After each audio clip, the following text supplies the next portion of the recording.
The reason why so many people are very sensitive and their ego crashes very quickly, despite some of them or many of them having quite an age, is because of lack of challenges in their life. See, the easier one's life is, the simpler it is for them to simply lose themselves in all sorts of mind constructs, illusions that they create. Because when there is nothing that challenges you or makes you feel some sort of dread, some sort of uncertainty that stings, something big, the lack of challenge in one's life will always make them soft. There was a quote, a folklore quote, that would say, never pray for an easy life, pray for the strength to live a challenging life. Because challenges, you may meet many of those with failure, or what you may call failure.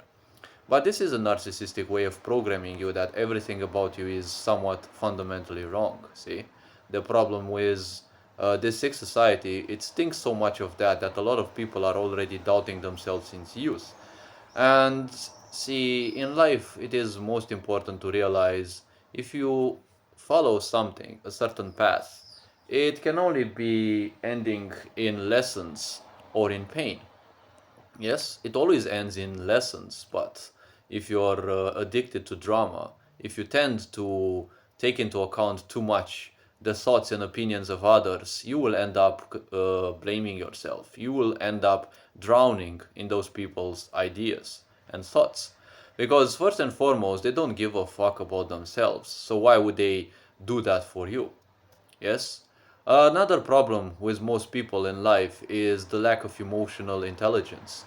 See, a challenge in the end you may call it a challenge, but in reality, a challenge is something that truly breaks you. Yes?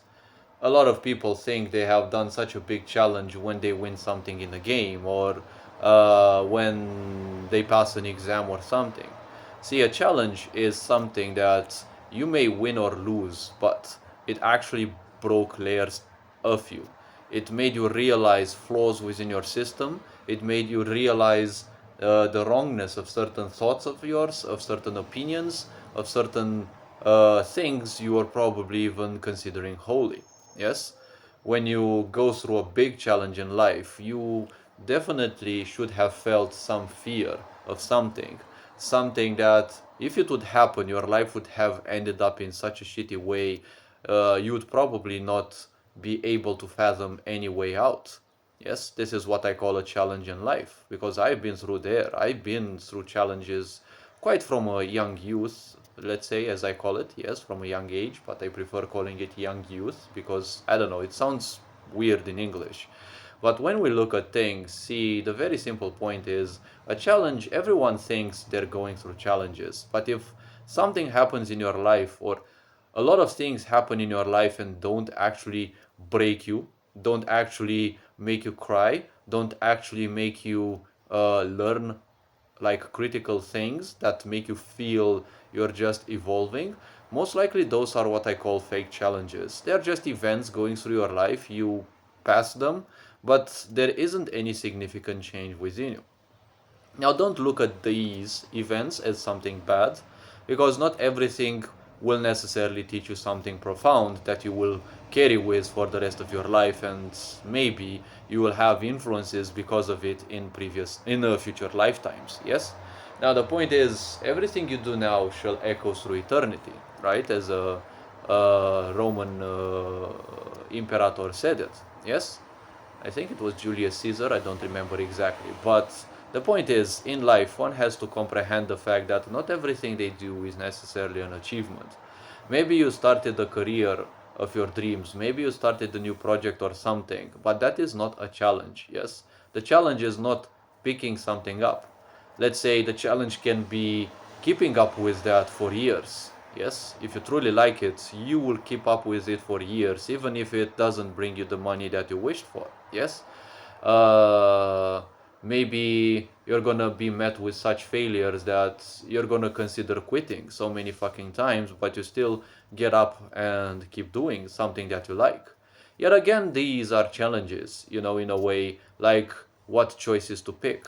what this and that. English calls them challenges, but yet again, something that makes you feel truly fulfilled, that may be called a challenge. Because it may be a great endeavor, but think of those moments when you accused yourself of procrastination. Yes? Because this sick society has a way of programming you that if you're not working for someone else, there's something wrong with you. There will be those days when you're simply so burnt out, you like even breathing sounds like a challenge, yes, and feels like a challenge. Even like waking up from your bed is like a challenge, yes. But you still do your stuff, you still do something. Maybe you start much later. But when you're burnt out, it is a reminder of the body that you need more sleep. Yes? Instead, most people just waste time imagining all sorts of things. See, imagining things is not a bad aspect. We can make use of that to um, envision certain things. But getting lost into your imagination clearly shows that there is not much of a challenge in your life. Yes, because only when things don't press you hard enough, only when your butt is literally not on fire because of all the things that you need to do, that is when you simply allow yourself to be soft. Yes, because you can feel challenged in your comfort zone, you can feel challenged outside your comfort zone. Both of these are valid. Yes, but a challenge is not something that you invest stupidly emotionally, because to a lot of people something may happen and they just start crying. It's like, broski, nobody gives a fuck about that. Yes, it is your emotion. Yes, it is a very good strength aspect. It is a good aspect of strength of character if you are able to allow yourself to cry, because crying is not something bad, it is not something twisted. It is a problem for narcissists and for people who obsess about emotionally twisting and controlling others. But when we look at life the way it should be, crying is something that should set you free from some of the hurts you have acquired. So hopefully this video raised a bit of awareness. You are appreciated. Take care, enjoy life, and this being said, Ferenc Jan Bohr signing out.